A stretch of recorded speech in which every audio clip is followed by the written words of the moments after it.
Hai,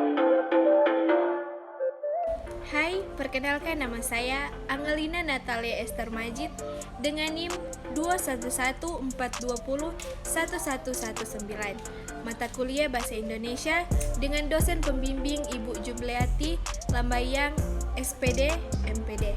Semester 1, kelas A3, Fakultas Keperawatan, Universitas Pembangunan Indonesia Manado.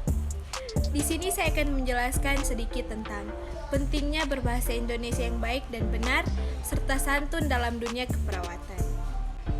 Nah, yang pertama, saya akan menjelaskan tentang pentingnya berbahasa Indonesia yang baik dan benar. Saat ini, saya melihat banyaknya tenaga kesehatan yang kurang paham dan tidak menerapkan tata krama bahasa Indonesia yang baik dan benar. Di sekitar saya melihat beberapa tenaga kesehatan di puskesmas dan rumah sakit yang melayani pasien dengan bahasa yang bisa dikatakan kurang baik dan terkadang menyakiti hati pasien. Di sini saya akan menuliskan tata cara berbahasa Indonesia yang baik dan benar. Penggunaan bahasa Indonesia yang baik dan benar mempunyai beberapa konsekuensi logis terkait dengan pemakaiannya yang sesuai dengan situasi dan kondisi tertentu, yaitu pada situasi formal, penggunaan bahasa Indonesia yang benar menjadi pilihan atau prioritas utama dalam berbahasa. Kriteria yang digunakan untuk melihat penggunaan bahasa Indonesia yang benar meliputi 6 aspek, yaitu tata bunyi, tata bahasa, kosakata, ejaan, makna, dan kolegisian. Kata-kata seperti bilang, kasih, entar, dan udah lebih baik udah diubah dengan berkata atau mengatakan memberi atau memberikan sebentar dan sudah. Penggunaan bahasa Indonesia yang baik dan benar merupakan ketetapan memilih ragam bahasa yang sesuai dengan kebutuhan komunikasi. Pemilihan ini berkaitan dengan topik yang dibicarakan, tujuan pembicaraan, orang yang diajak berbicara, dan tempat pembicaraan. Selain itu, bahasa yang baik dan bernalar atau dalam arti bahwa bahasa yang kita gunakan logis dan sesuai dengan tata nilai masyarakat kita. Jadi, sangat penting bagi tenaga kesehatan menggunakan tata cara bahasa yang baik dan benar. Nah, kedua, cara komunikasi yang baik dengan pasien. Yang pertama, memberikan pengertian bahwa pertanyaan yang diajukan adalah untuk diagnosis yang tepat. Agar bisa memberikan rencana pengobatan yang tepat, maka diperlukan informasi klinis dari pasien. Akan tetapi, hal ini bisa memicu rasa khawatir kalau informasi yang diberikan bisa disalahgunakan. Oleh karena itulah, dokter atau tenaga medis harus memberikan pengertian bahwa pertanyaan yang diajukan adalah untuk kepentingan pasien. Yang kedua, memberikan informasi mengenai keadaan pasien. Pasien memiliki hak untuk menentukan jenis pengobatan yang akan dilakukan. Oleh karena itu, dokter atau tenaga medis pun harus memberikan informasi keadaan kesehatan pasien dan pilihan prosedur pengobatan yang bisa dilakukan. Yang ketiga, menggunakan bahasa yang sederhana. Tidak semua pasien mengerti kosakata medis atau kosakata lainnya. Oleh karena itu, dalam berkomunikasi selama masa sebelum pengobatan, diperlukan suatu upaya komunikasi yang menggunakan bahasa yang sederhana atau sesuai dengan tingkat wawasan pasien. Dengan demikian, pasien bisa mengerti dengan lebih mudah dan cepat. Yang keempat, tidak menutupi informasi. Selain hal-hal di atas, tenaga medis juga bisa tidak boleh menutupi informasi penting atau khusus yang sebenarnya dibutuhkan oleh pasien. Dengan cara inilah, kita pun bisa memberikan berbagai macam informasi penting yang dibutuhkan oleh pasien.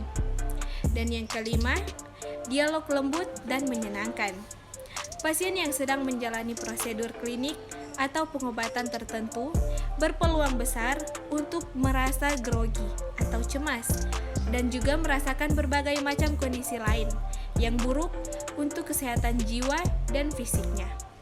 Agar dokter bisa memberikan penanganan dengan tepat dan agar pasien bisa lebih mudah sembuh, maka tenaga medis harus memberikan atau melakukan dialog dengan lembut dan menyenangkan. Dengan melakukan cara ini, maka fokus pasien terhadap rasa cemas dan sakit pun akan berubah atau berkurang. Yang keenam, menjelaskan informasi kondisi kesehatan secara utuh setelah dilakukan pengobatan, maka pasien seharusnya mendapatkan feedback mengenai keadaan atau kondisi kesehatan yang mereka miliki pasca dilakukan pengobatan. Dokter harus menyampaikan keadaan pasien secara utuh tanpa menutupi atau melupakan khususnya bagian yang penting dari kondisi kesehatan pasien. Yang ketujuh, lebih banyak menggambarkan tindakan medis yang perlu dilakukan dan pemantauan lanjutan pasien yang menjalani prosedur pengobatan tertentu bisa saja merasakan kecemasan dan kekhawatiran akibat pengobatan dan kemungkinan risiko yang akan mereka hadapi. Dokter atau tenaga medis harus menenangkan dengan cara komunikasi yang baik dan sesuai dengan keadaan psikis pasien, atau dengan kata lain, berkomunikasi secara empati. Setelahnya, dokter harus memberikan informasi-informasi mengenai langkah perawatan dan pemantauan lanjutan terhadap pasien. Dan yang ke-8, mendengarkan dengan utuh. Langkah pertama yang perlu dilakukan dalam berkomunikasi dengan pasien adalah mendengarkan dengan utuh. Dokter atau tenaga medis harus mampu mendengarkan keluhan dan ungkapan perasaan yang dimiliki oleh pasien. Sebaiknya, ungkapan pasien harus didengarkan sampai mereka lega dan berikan kesan bahwa kita mendengarkan dan mencoba memahami apa yang diungkapkan oleh pasien. Dan yang ke-9, menjawab dengan sabar dan pengertian. Komunikasi yang baik adalah komunikasi yang membuat lawan berbicaranya bisa merasa nyaman. Khususnya dalam hal ini adalah komunikasi dengan pasien. Oleh karena itu, dokter harus bisa memberikan jawaban terhadap pertanyaan yang diberikan oleh pasien dengan sabar dan pengertian. Dengan demikian, pasien bisa merasa nyaman dan tenang serta memahami pesan dokter dengan baik. Dan yang ke-10, penjelasan singkat, jelas dan mudah dimengerti. Seperti yang telah disebutkan sebelumnya, tidak semua pasien memiliki wawasan yang sama dengan dokter ataupun tenaga medis lainnya berkaitan dengan kesehatan manusia. Oleh karena itulah, dokter harus menggunakan penjelasan yang singkat, jelas, dan juga mudah dimengerti. Ibaratnya, kita berusaha untuk menjelaskan suatu hal pada anak kecil atau orang lain yang belum paham dan tidak memiliki wawasan tentang hal tersebut sebelumnya. Dan yang ke-11, gunakan bahasa tubuh yang sesuai. Bahasa tubuh adalah salah satu hal yang bisa mempengaruhi persepsi pasien terhadap maksud dari komunikasi yang dilakukan oleh dokter. Walaupun bahasa yang digunakan baik, akan tetapi dari bahasa tubuhnya, dokter tidak menunjukkan bahasa tubuh yang mendukung. Maka, bisa jadi maksud yang sebenarnya dari pasien tersebut justru berlawanan dengan apa yang diinginkan oleh dokter.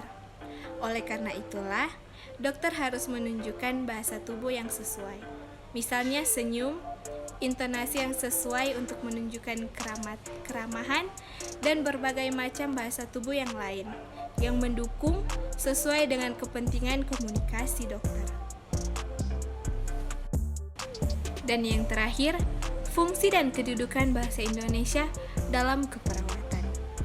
Bahasa Indonesia sebagai bahasa pemersatu penting digunakan oleh perawat karena dapat memudahkan perawat dan tenaga medis lainnya dalam berkomunikasi dengan kliennya. Bahasa Indonesia merupakan bahasa pemersatu sehingga mudah dimengerti oleh penduduk Indonesia.